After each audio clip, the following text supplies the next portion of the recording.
Hello, welcome back to Rhode Island Kitchen and Bath Design. I'm Steve Cascione, your host for Flavors and Knowledge, my good friend, Chef Walter Potenza. We come to you from this beautiful designer kitchen showroom at Rhode Island Kitchen and Bath, right on Jefferson Boulevard. And you're telling me, Chef, off camera, you love working in this kitchen. This is a beautiful setting. They have been designed properly. Now we're in the dead of winter, and we're also what I guess we could call the month of love for February. So maybe you can come up with something, putting the two together, some comfort food. Absolutely. All right, what you got up your sleeve? I'm part of an heritage where to us every day it's the day of love, as you know, and so are you. So, but today we're going to put together a couple of dishes. First dish is a simple dish. It's pasta. It's made with a type of a dry cut pasta called the schiaffone. Schiaffone meant big slaps. If you translate, that's right. It's when you get slapped by your mom. And it's made with a bechamel. Bechamel, it's a sauce that it's a classic. It belongs to the classic of the 4 classic sauces.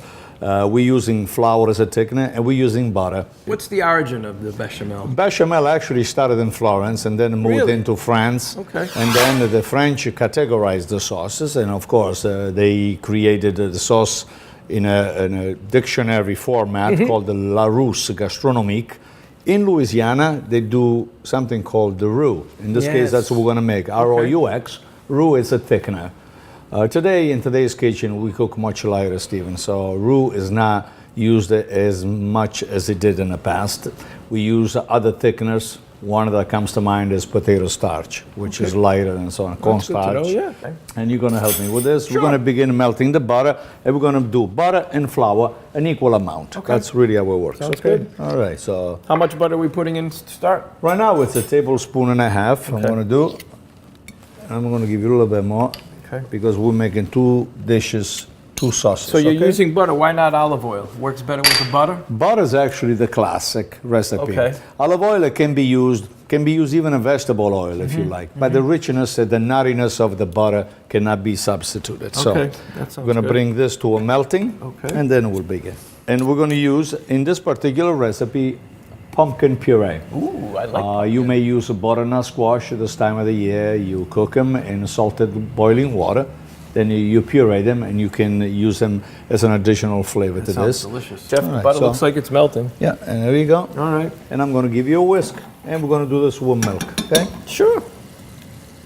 So just stir gently. Let me lower the fire for you. Yeah. Okay. Now, in a classic day, we have to cook this, Stephen, for about 2 to 3 minutes, because what we're trying to do is actually cook the flour. If you have a flour that it's not fully cooked, Stephen, you will have a raw taste in your palate. Oh, really? Okay. How's that going? Beautiful. Beautiful. Just keep, and then we're going to add the whole milk. Okay. Now, in a classic recipe, in this particular stage, warm milk is advisable. But I'm going to eliminate one step. I'm not going to keep the milk warm so that you don't have another pan to wash. And I'll show you why. It looks good. Yeah, looks pretty good. Stir a little bit more. All right. Yeah. Good. Just like that. See? Yeah. Okay. And around the pan, it's turning. See the white? Yes. That white is giving you signals that the flour is getting cooked. Okay? Okay. And if you put this near your nose, you will smell a nuttiness of the flour that it's cooking. Yeah, you're right. It has a different You move it away from the pan, you add the milk, and now you stir quickly. Okay. So that you eliminate the lumps. Good. Okay. I've already cooked these schiaffoni a couple of minutes ago. Those are big. Yeah. And so what we're going to do with these, we're going to make the sauce for them. And they are filling. Don't forget, every time you buy dry pasta, always opt for the highest quality. Wheat is usually milled in different category, A, B, C, D. And a pasta that is $1.50 a pound doesn't have the same structure, the taste, or the texture as something that is $5, $6, $7 a pound. And I think your stomach is worth it anyways, right, Stephen? Yeah. Look, not one lump. How's that? Lumpless. Huh? Excellent. We're going to do a little nutmeg, Stephen, inside. Oh, Okay? all these flavors are my favorites. Good. I love nutmeg. Nutmeg. Sometimes I put it in coffee. Excellent idea. Or cinnamon. So that's going to thicken a little bit for you. Okay? So we have to wait a couple of minutes for that one.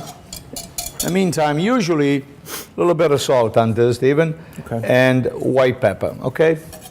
White pepper because it's a white sauce. Right. And in a classic bechamel, what you don't want to see is the little pieces of black pepper, okay? Because you makes will not be able to get rid of them, okay? Right. That makes sense. It's getting a little thicker, I can see It's it. thickening, yeah. We're gonna do the pumpkin puree right now on the inside, okay? This is again purchased, store-bought, and this is gonna change the color of your sauce considerably. Oh, yeah. Look And at it that. brings it from a white Look at that. to kind of an amber, you see Yeah. it? Beautiful.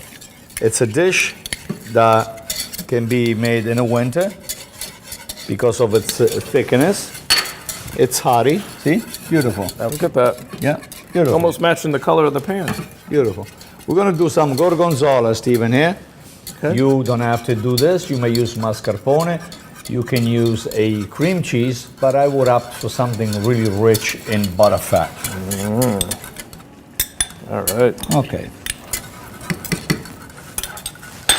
Now it's really getting thick. beautiful. So it's getting thicker, and so you always want to have a little bit of a vegetable broth on the side while cooking. Okay. And this is neutral, and I'm gonna do a little bit of this for you so that it can dilute a little bit. How's that? Looks nice. A little bit more. Good. I don't know, Chef. Looks like it might be done.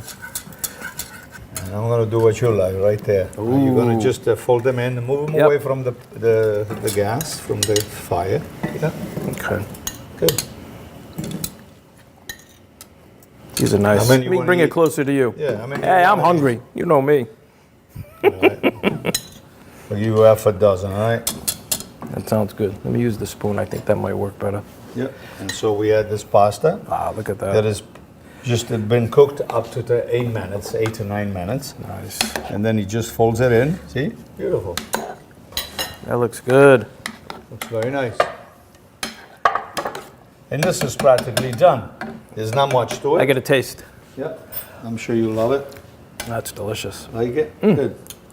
So you position these little guys the way you like. These are also very, many times used stuffed. You Okay. stuff the schiaffone and then you stand it on a plate. Okay, so. What do you recommend to stuff them with? Well, you can do ricotta, all vegetables Yeah. inside. You know, you can do meat, a nice sausage Nice. mixing. Will do very well. Yep.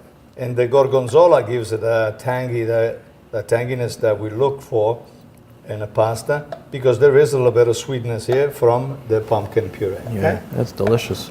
Yeah. See, it's a hearty dish. It is and a it's a hearty pasta dish. It's for now. And again, it's a basic bechamel that you can make at home ahead of time. It stays in the refrigerator for a good 3-4 days. Oh, really? Yes. Oh, And that's then good to you know. may reuse it. And if it's too thick, you use a vegetable Well, broth to bring it, yeah. to dilute it a Yep. little bit. A good Parmigiano Reggiano over the top. Look at that. And then we do some of these sunflower seeds, Steven, to stay in tune with the winter. Look at that. Pretty. Yeah. Nice job, Chef. And then we'll finish it off, as always, Steven, with raw olive oil over the top. Just a couple of little drops like that. We give it a shine, and it gives the plate a little elegance and a richness that it deserves. And so we call these schiaffoni. Wait a minute. Let's call him Steve Schiaffone. All right. Just don't give me a Schiaffone. I got plenty of those when I was younger. They are with gorgonzola, pumpkin puree, sunflower seeds, and Parmigiano Reggiano. Okay, now we're going to pause and we're going to go to Rhode Island Kitchen and Bath. They've got some great new ideas coming up. And we'll be back in just a little bit. The chef is going to make a dessert.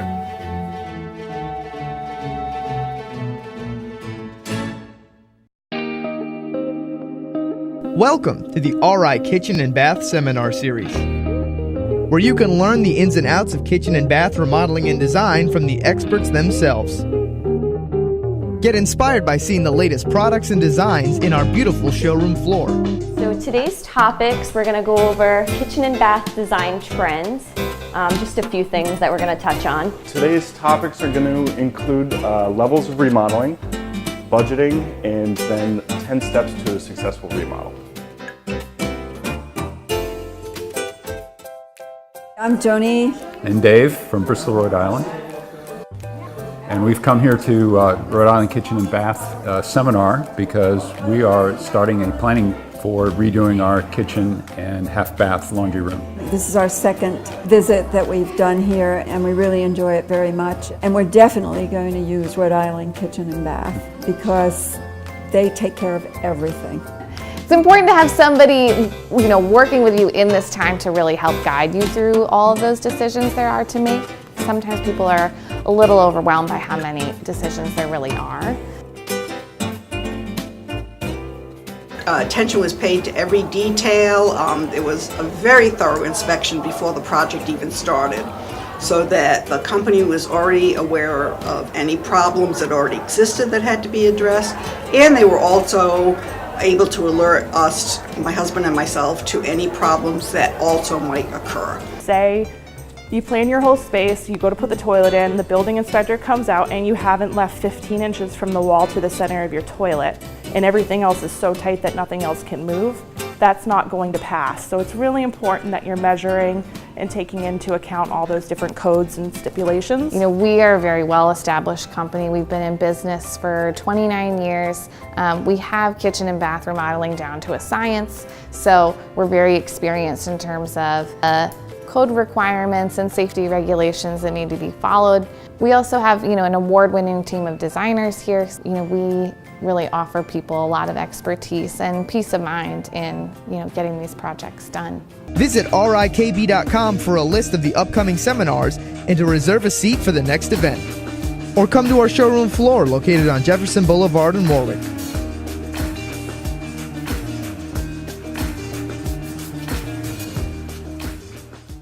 For over 37 years, Garden Hills Fruit and Deli in Cranston has been your neighborhood market. Garden Hills offers the highest quality Choice certified Angus beef, the freshest produce, and delicious sandwiches served in the old world traditions. Pick up some Choice tenderloin cuts for that unforgettable romantic dinner. All our meats are prepared to order. We can cater any event, pick up, or we'll deliver to you. Since 1981, Garden Hills Fruit and Deli has been a trip to Italy for your senses.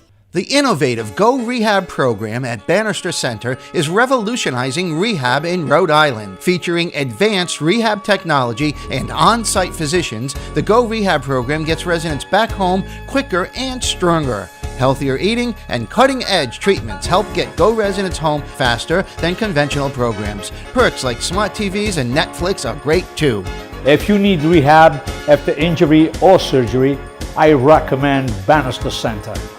Go there, get stronger. Welcome back to Flavors and Knowledge. I'm Steve Cascione along with our chef, Walter Potenza. We're at the beautiful Rhode Island Kitchen Bath Design Showcase on Jefferson Boulevard, and boy, their facilities are amazing, huh? You feel at home here. It's always a pleasure to work here. It's impeccably clean. Yeah. And they have a lot of events here. So that's good. They have a visiting chef series. I personally have a workshop program with them. That's great. Second dish of the show, I want to treat you a little dessert. Simple, now you're talking. Something you can make at home relatively fast, especially with children around. If you want to praise them for getting straight A's, like I do with my grandkids, this is what they get. We start with whole milk. Okay, Stephen? Yeah. Couple of cups of whole milk here. I used to get this when I was a kid. Really? Well, growing up right after the Second World War, money was always tight, so my mom was very inventive, in coming up with ingredients. We have cocoa and sugar combined together in this bowl. Right. This is half a cup each. Then I have a flour. I have a little bit of sugar that we're going to figure out if we need it or not. I don't think we need it. I have a hazelnut spread here. You have probably heard of the one called Nutella, which has been in Italy for about 90 some years. Really? Made with the ground hazelnut and so on. We're going to do this all on cold, okay? Okay. All on cold. Sure. So I had all the ingredients, flour, sugar, and cocoa. That goes right in? Right in. This takes no effort. Now, the idea, Stephen, is to break those lumps. Go ahead. Okay. Have a good take time. Care of that for you, Chef. Since you did that with a whisk and a first and I was good with the bechamel. Very good. Yeah, I figured that. At least I'm good for something. Figure you own the job. And then we'll use it in this little tureen. Once this tureen is completed, you can refrigerate it, cover it with plastic wrapping and keep it in the refrigerator until later for use. I don't suggest eating this pudding warm, so you would have to chill it all the time. Yeah, it's always good chilled pudding, huh? Yeah. Be careful, don't get it on yourself. No.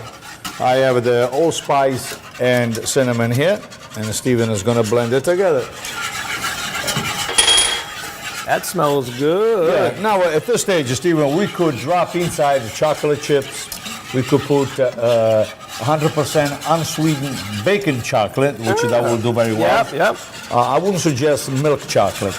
Okay, so I would. Why not milk chocolate? Well, because what we have already is sugar inside. So we want something that doesn't have as much sugar. We want something that's strong on cocoa. 80-90% chocolate bar. Yeah. You can throw it inside. Okay. So, and then we're gonna have this baby here, which you can find anywhere you like. Okay. Any place in your favorite store, you can find hazelnut spread. Okay. And it smells so good. Yeah, and it's gonna thicken in a couple of seconds. Okay, as soon as the milk gets warm, it will thicken.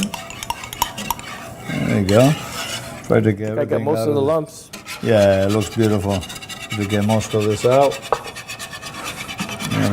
Yeah. Okay. And unfortunately, it's part of the technical process. Every time you do cooking, you do it from scratch, you have to move your hands somehow, you know? Yeah, of course. Yeah. That's looking pretty good. Yeah. I'm sure you had something like that when you were younger. Oh, yeah. My mother used to make pudding a lot. Forget Not chocolate. the instant pudding, but they used to make it from scratch, just like you. Chocolate is a product that is for throughout the year. Obviously, in the month of February, we celebrate Valentine with chocolate. And hundreds of recipes are created to glorify. Right, and it's good for you. A little bit of chocolate is good for you, right? Especially dark chocolate is very good for, according to some of the research, blood pressures and other things. Right. Heart That's healthy. That's the word. Heart healthy. Right. So this is going to thicken because the flour and the cocoa combined create the thickening that we're looking for.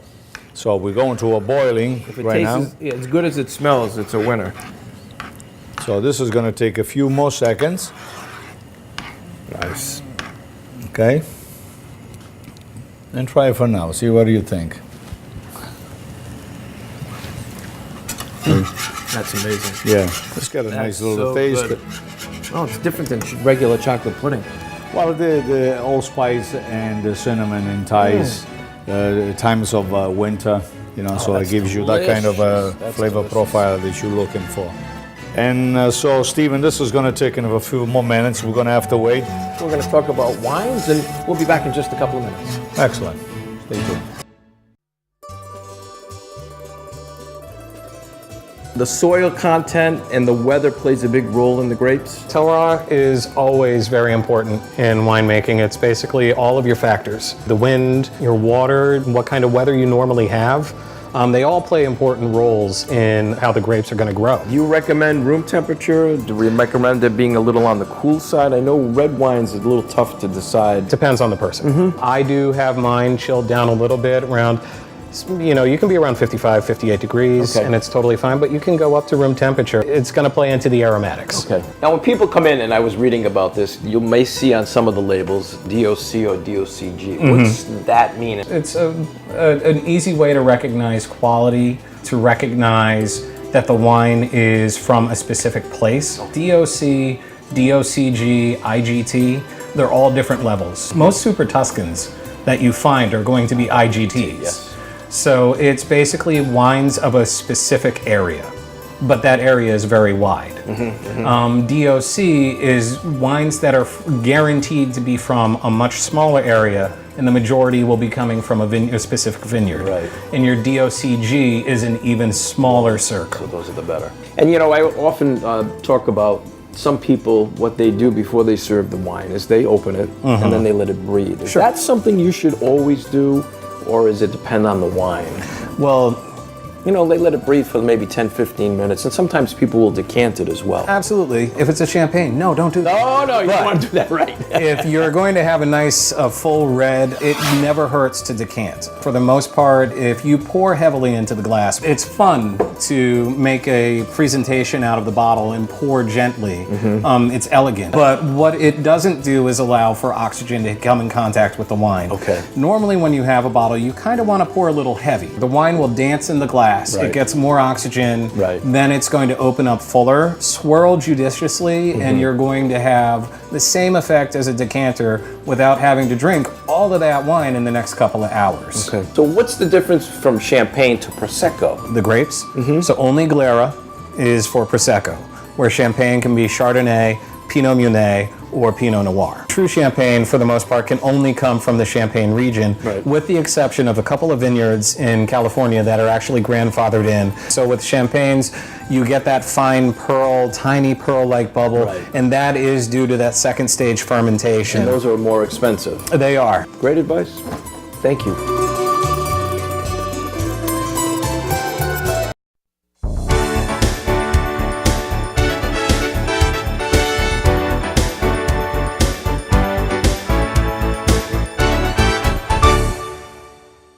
Hello, I'm at Bannister Center right here in Providence, and with me I have some of the guests here, some of my patients, and some of the people who make it happen.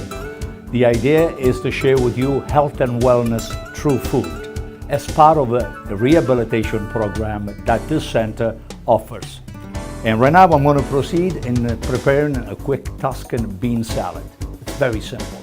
Every one of you can do this, but most of all, they can do this at home once they are out of here and returning to their home life. Some of the ingredients here, the first thing that you want to make is a quick vinaigrette. I have a cider vinegar. I'm going to use as an oil a seed oil or a nut oil or an extra virgin. In this case, I chose hazelnut oil. And whisking is fundamental. On the bottom of the bowl, I've already added salt and black pepper. I do a quick whisking, and then we add the ingredients. A little tomato, a few peppers. All of these ingredients, by the way, have their own minerals and ingredients that are good for us. If you work with nature, nature gives you all the ingredients that are necessary to live a healthy and great life. Some cucumbers. We add the beans, and we're going to give it a quick stir. Typically, this particular mix, it's left to be rested for about 30 minutes. And we're going to have a salad here that I've cut already in a julienne form, and we'll give it a quick toss. It's a great addition to a lunch, next to a couple of pieces of carbs. And this completes the Tuscan bean salad with the addition of a tomato, cucumbers, red onion, and a chiffonade, radicchio, or romaine lettuce of choice. And there we go. And that's from the Bannister Center kitchen. This is Chef Walter.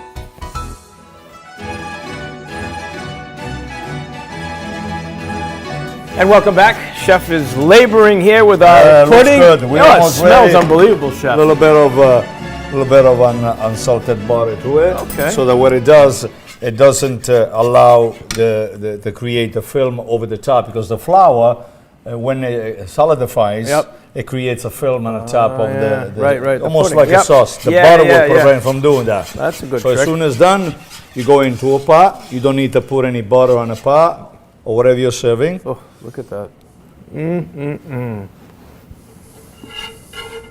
That looks amazing. Yep.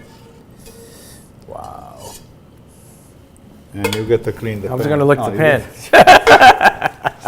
Usually this is how we do them, okay? A little biscotti. Yeah, these get soft, they crumble, they break inside. Oh, look at that, how nice.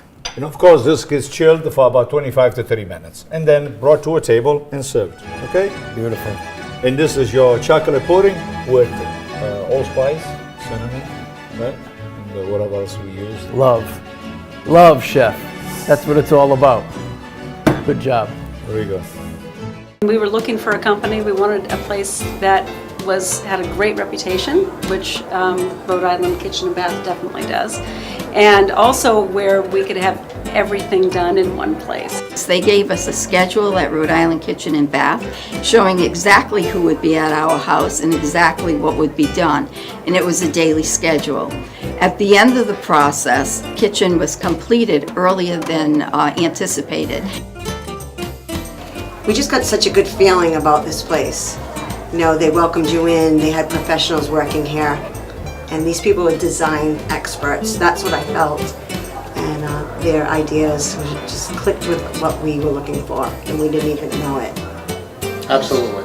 I would agree with that 100%. These designers were moving us more into a lifestyle that we know we're going to live into and retire in. I just can guarantee that if you or anyone else decides to use Rhode Island Kitchen and Bath, they'll be thrilled with the work, and they'll know the price beforehand, they'll know what's going in beforehand, and what they plan for is what they'll get. We had known about the fact that they were a design build firm and did things from soup to nuts, as Rebecca said. But if I have to answer the question as to what surprised us about it, the company, I think it was just how exceptional they are at all elements of what they do. Everything from the design consultation to pushing and prodding us in the right direction to help us make decisions about things, to the pre-construction work and all the way through the construction. I've been continually amazed at how good they are at every phase of that.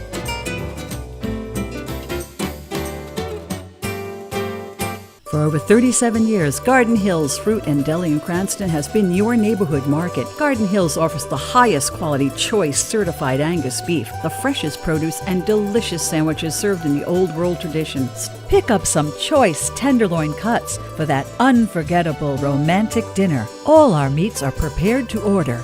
We can cater any event, pick up, or we'll deliver to you. Since 1981, Garden Hills Fruit and Deli has been a trip to Italy for your senses. At Bannister Center in Providence, our mission is to provide innovative rehab and dedicated, skilled nursing services in a comfortable, dignified environment. Our caring and compassionate staff is dedicated to engaging patients in a healthy lifestyle that leads to faster, more effective rehab. We have set a new standard of excellence to meet the physical, social, and spiritual needs of each resident. If you need rehab after injury or surgery, I recommend Bannister Center. Go there, get stronger. And so, we are done with 2 recipes. Chef, let's briefly recap. We made the schiaffoni. Big slab. Yep, big slab. Pumpkin gorgonzola and bechamel with the sunflower seeds. And we'll call this your pudding, right? Oh, your mom's pudding, right? Yeah. This is something that I grew up with, and I think it's a good idea for you to try it. And it's brought me back a lot of good memories of my mom and my childhood in Italy. And I think it's so simple that it can be done every time you have children, especially when you want to praise them with something. Well, one of these. Ones, right? Everybody has cocoa at home. Impress everybody. Good I'll job. see you the next time. Yes, thank you. Thank you so much.